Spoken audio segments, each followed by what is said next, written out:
Welcome to this Padel. You're not watching the same episode again. This is a new one.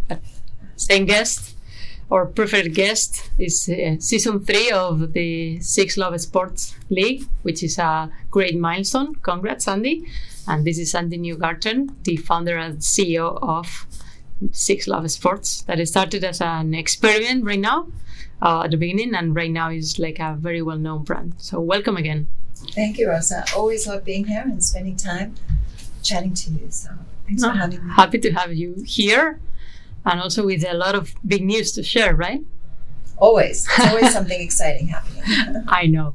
Tell us a little bit about what happened during the summer season. It's supposed to be low season, but for you, I think it was like strategizing and experimenting, right? It's been a busy couple of months. We introduced a new league.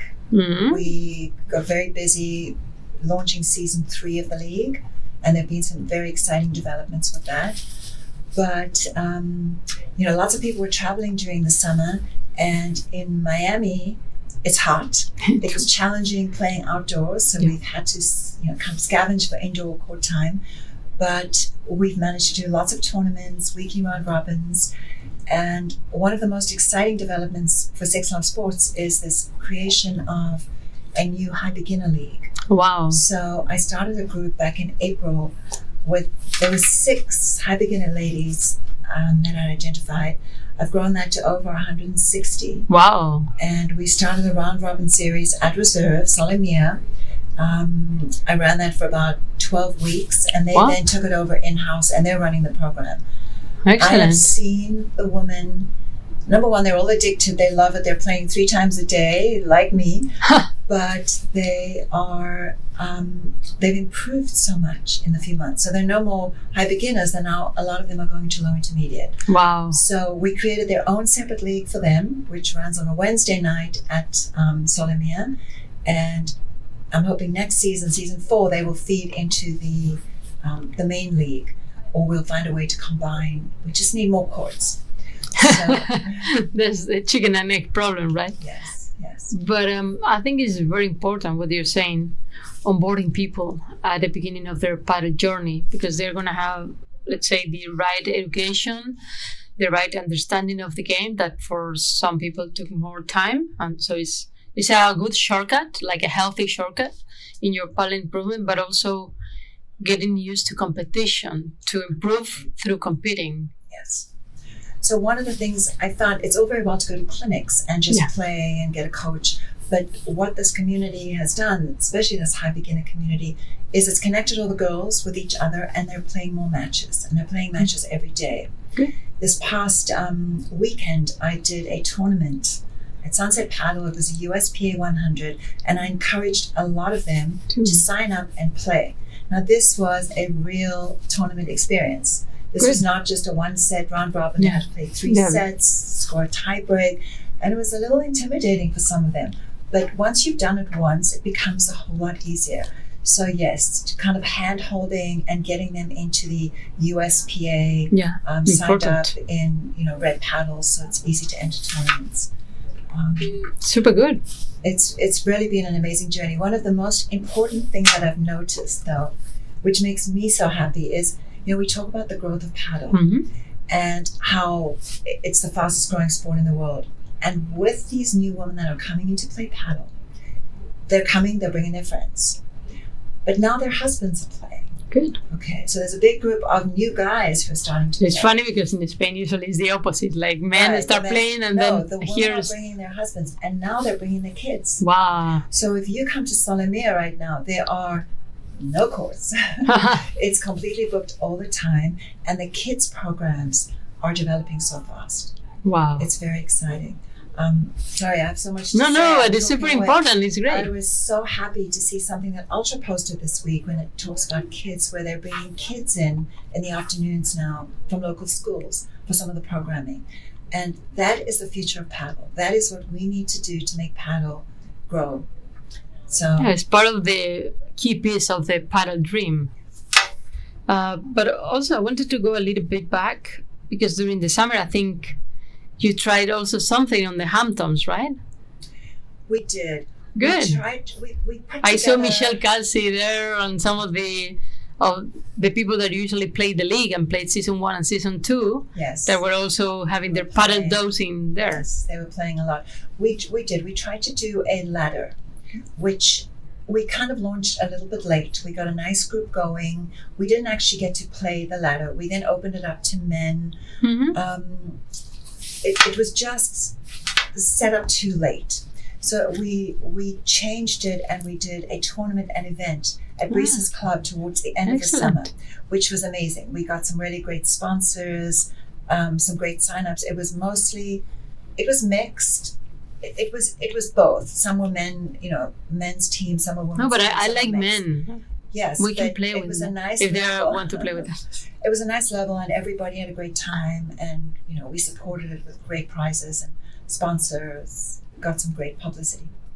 So next year we'll be up there again and be doing a whole lot of programming in the Hamptons. Yeah, at some point it's going to be difficult to have enough courts, right? So being so successful also has that downside, like the supply and demand is not well balanced in Padel right now. One of the biggest challenges I'm having right now is the number of courts in Miami. Now everybody says there's so many paddle courts, and there are. But honestly, I need, 12 courts for my league. Ideally indoors, but that's not happening. Yes. This week we were rained out, 3 times, but the rain will stop. But I'd like to combine the leagues into one night, and it's over 120 ladies. Wow. Playing each week. The league is over 240 ladies in total. Wow. But there's just nowhere that can accommodate that, except Ultra, who has, a lot of courts. But it's challenging. So I think it's coming, right? Like more projects, but it's going to be difficult altogether, same day and same spot. Yes. I guess so. Yes. We can split as you did with the Wednesday and Thursdays, right? We can try and do one week together and 1 week split. There's some options. So we'll see for season 4. This is very much a learning experience. Yes. So let's go back to season 3. What's different this time? Well, season 3, number 1, we have an incredible new sponsor. 8 Sleep is the headline sponsor for the league. They're an incredible sleep fitness brand. They've changed my life. Oh, really? With their, I'll tell you about 8 Sleep in a moment. No, I know them. I like it. Yeah, and not everybody knows about 8 Sleep. But it's a pod. It's a cover that goes over your mattress. And it regulates your temperature. It monitors your sleep. It measures everything about sleep. Elon Musk uses that. So many people do. And so many top athletes. Quail uses one as well. But since I started using it, I wake up in the morning. I'm actually sleeping better. I don't get so hot in the night because I set my bed to keep it a little cool. So all those hot flushes are more manageable. Under control. And I wake up much more refreshed. But anyway, 8 Sleep stepped up as a sponsor, and they're incredible. They're incredible to work with. So we rebranded everything in terms of, their guidelines. I also have, my existing sponsors, Tower, who supplies the uniforms. So 8 Sleep League, Miami Women's Paddle League is dressed by Tower. Cool. And then I have a new financial sponsor out of London who's supporting a lot of the programs we do. They're called Trident Trust. Excellent. And then, of course, Elite Corporate Solutions, who's been there since the very beginning. And they are a staffing company who supports my dream. No, it's excellent. And I think if any of the sponsors, they just attend once and see what they're supporting, they're going to be, this is the right thing to do. The energy is incredible. So it was a little, we weren't sure about how many people would be here during the summer. We'd scheduled to start the league on August 14th. Yeah. We had to make some Too changes early, because we realized it was a little early. People were traveling. We pushed that back to September 4th, and that changed everything. We also introduced a new captain and a new team. Yeah. So we're very lucky to get Carla Baez, who is now running Open Padel. And she's been a key player in this community. She's very community focused and driven, and has pulled together an incredible team, supported by Marta Morga, who's one of the top players in the country, and she's coaching at Open Padel now. So we now have Bandeja Babes, captain is Anna Magrini, 30 Lovers, Laura Gaviara, Gaviria is the captain, my apologies. And then Team Viboras, who were champions the last 2 seasons. And that's Danny Cavedo and then Carla Baez with Smash Sisters. Great. And how is your relationship with them? Because you have to coordinate. I know you have meetings. It looks like just Thursdays, but it's like most of the week with the trainings. I see that you attend most of the training sessions, but also deciding like the lineups and all that. How is that? It was a very time-consuming process, actually, to get the league set up, make sure we had players at the right level in every team, because we had to move some people around to balance the teams. That was the most important thing for me. The teams need to be balanced. So it's not one team that's just killing everybody every week. Let's make it equal. So I want everyone to show up and play a 3-set match, or do 7-5, 7-6, 7-6, not 6-0, 6-0. So it took us all a lot of time to do that. And there was a lot of work put onto the captains. Way more, I think, than they expected and I expected. Yeah. But we're It was like trading cards, right? Yes, yes. Somehow. But they're an amazing group of women, all very respected and accomplished at what they do. And I think we've worked together really, really well. We yell and scream at each other sometimes. Well, we're all friends. That's part of the game. Court, yes. So they've really stepped up. And I keep saying this, the league is not about me. Yes, I created, I started it. But it doesn't work without everyone's involvement and without some people leading it. So their work and their role in this community is absolutely vital, and I'm extremely grateful.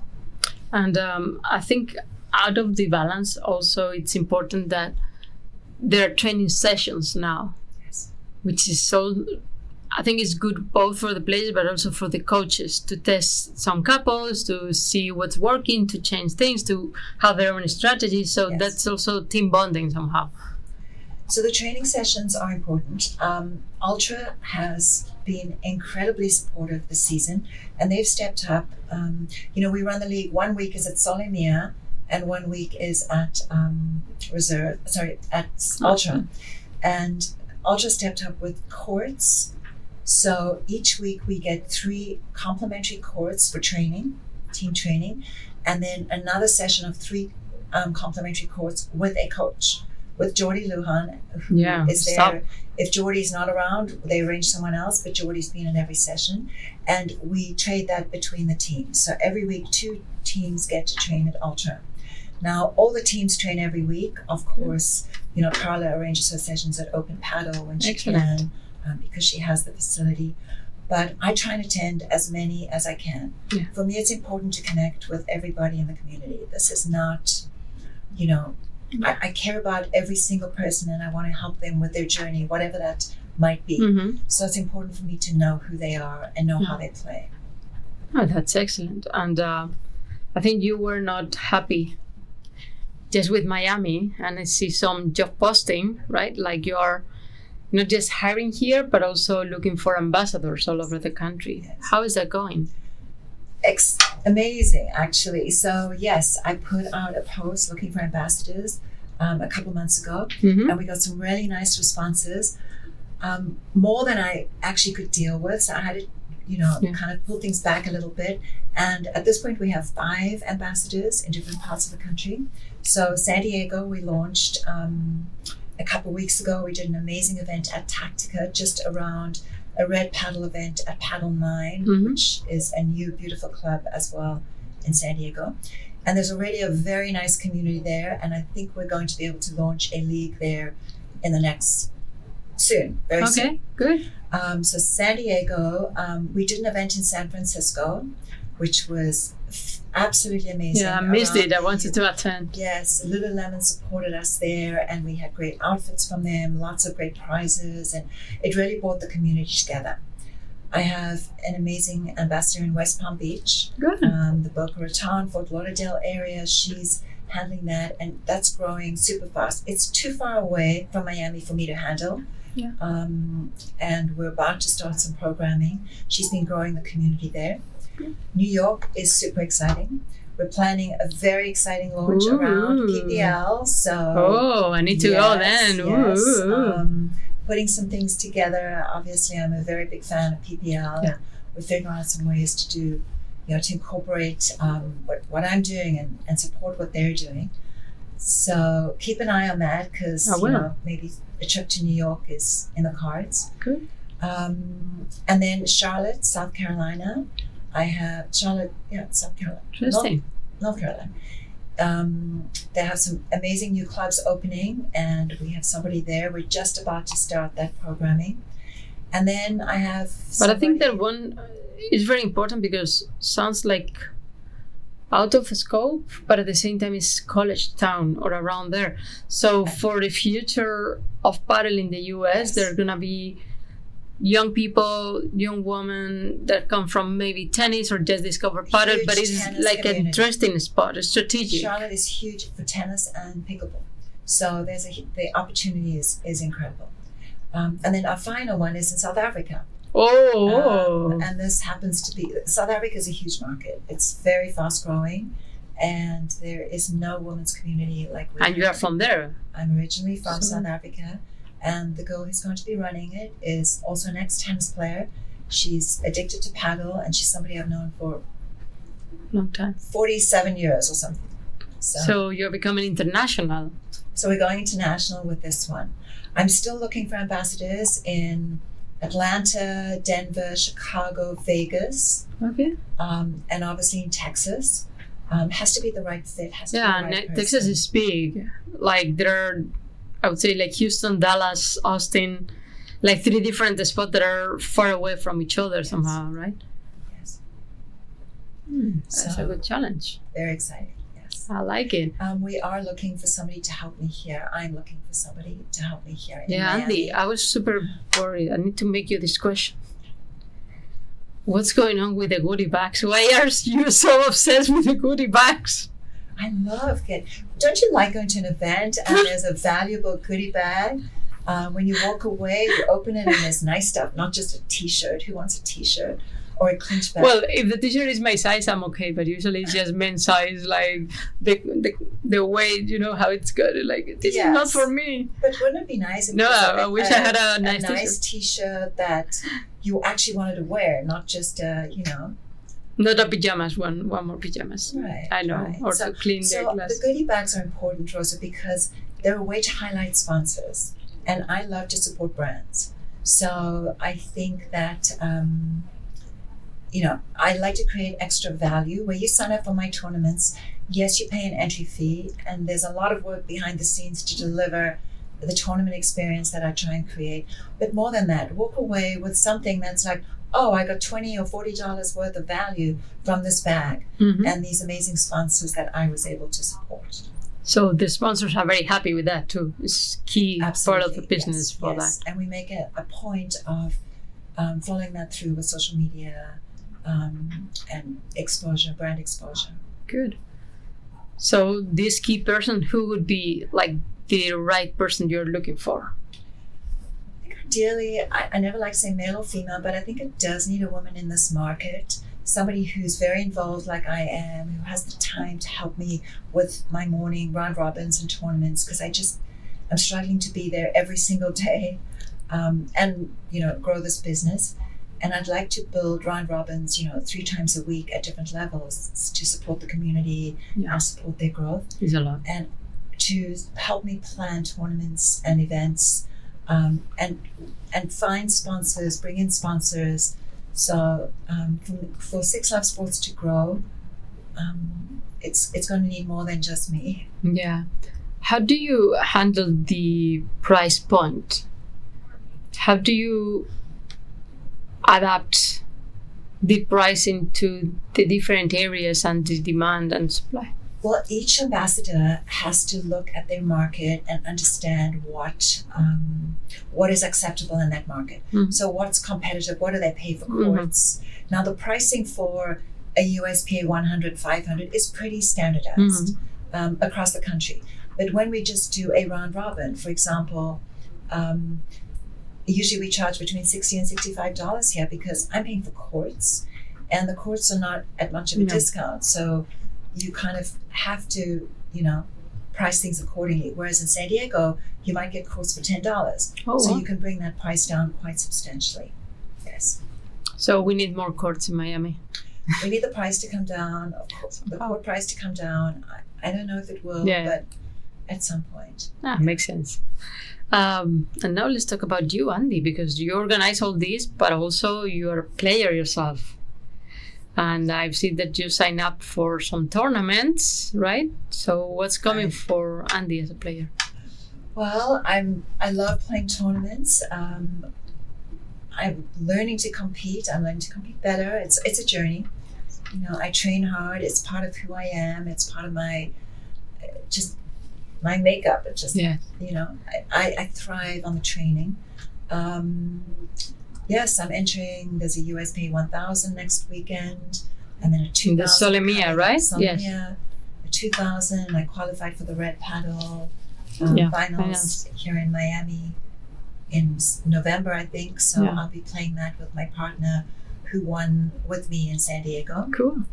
And it's exciting. I plan to play as many tournaments as I can next year. And are you going to the US Open too? Unfortunately, no. I'm so sad to say I had planned an international trip over a year ago. Before the schedule was finalized, and I won it last year. I would love to be there to defend my title, but it's just impossible. It's fine. Next year. But talking about international, you've talked a little bit about South Africa, also about your trip. You're going to go to Spain to train too, right? I am. I'm going to M3 next week. It's one of my very happy places. I love what they do, and I love the training and the training methodology. So I'm going there for 4 days by myself next week, and it's a 4-day immersion. I'll be training for like 5 hours a day of paddle, and then hopefully some fitness and some extra matches with some of my local friends. So, and then I'll be exhausted and need the vacation that I'm going to Europe. Yeah, but I also saw that you're organizing like a trip for people that come from the UK, right? There's so much on my plate, Rosa. It's yes. So in November, we're doing a UK versus USA. Wow. Miami Women's. It's the inaugural Miami Women's Invitational, and this year is just the UK and USA. Next year, it's going to include other countries. Wow. So we have a team of about 12 ladies coming from the UK, and we're going to have a week. It's the week just before Thanksgiving, where we highlight local clubs. We do programming around some clinics and tournaments. There'll be a team tournament where we'll have a selected team from the US competing, as well as an open, competition. Anybody can enter. And this is all about promoting relationships. Around the world. We're all starting to travel for paddle. No, they're coming for the goodie bag. The goodie bags and the weather. Don't forget about the weather. But we're building these relationships. I've met so many incredible people at a stage in my life when I never thought I would be making new friends. So I think this is really, it's going to be big in the future. And yes, I'm hoping you'll play in the first one here in November. It's amazing. And my last question is related to you. I always make jokes about Senor Mayo because I love your husband. He's super nice and always saying hi to everybody, but he's like the one that suffers your paddle addiction. Yes. So how do you handle your work-life balance? So what's exciting is that he suddenly decided he had a broken foot and he couldn't play. He suddenly decided that he really likes paddle. Right. So now he wants to play, and he's making some matches. Cool. The weather hasn't been kind to him, so some of them were canceled. But he wants to learn. He wants me to coach him, which is challenging. Oh no! Well, I just need to give him some basics and get him going. He's actually really decent because he came from a racquetball background, so he has some skills. He's going to be great. But we played a couple matches together with some of my friends, mixed matches. And it's been really fun. So, yes, he's on the program. But before we go, I have one more thing I want to share. We'll have to do a completely separate podcast on this. But we are launching a Women in Business Paddle Power Network. Okay. It's going to be at the beginning. Who doesn't make business in Miami? Beginning of November. Good. And this, when I started 6LoveSports, it was all about networking. Oh, this is with Padel, so we have to do something together. For exactly. Sure. So we'll need to do a whole podcast about this. But it's going to be to highlight all the women in our community and what do they do? What they build. Support each other. Because we play paddle together, and most of the time you walk away, you don't know how many kids they have, or who the families are, where they're from. You just have this paddle relationship, right? And I just recently met Jamit that she started to play, and she lives right around here, and she has her beauty business and all that. So it was super interesting to connect with someone like her through paddle. We should be supporting her. They're women who are interior designers, attorneys, Pilates studios, whatever is in our community. If we don't step up and support each other, nobody will. So it's very exciting. That's great. We'll share some details, yes. I'm sure the goodie bag there is going to be great with all the business. I'm kidding, I'm bad. Should have bought you a goodie bag. No, but it's a joke, but it's a love joke. So, Andi, hope to see you soon in Madrid. If not, because I'm traveling too. And again, here soon. We need to do a podcast with the captains. Maybe one, like a profile of each of them. One at a time. Yes, I think that makes sense. But congrats. My only sad comment here is that you've built all this, but you are not playing the league to be neutral. Sometimes I feel sad because I see you going everywhere, and like she built all this, but she's not like taking the profit playing with all this. Well, I'm not on any team. Yeah. Any team. No. Listen, everybody, hear the camera. She's a bandeja babes. Like undercover bandeja babes. I'm kidding. I'm not joking. On any team, and I'm not on any team roster. But any captain, if they need a player, a gold level player, they can ask me to play, and I'll. You're like the Joker card. I am the Joker card. Thank you. So tonight I am playing on bandeja babes. They were short of a player, so yeah. Thank you. Thank you, Rosa. Always a pleasure. Thank you.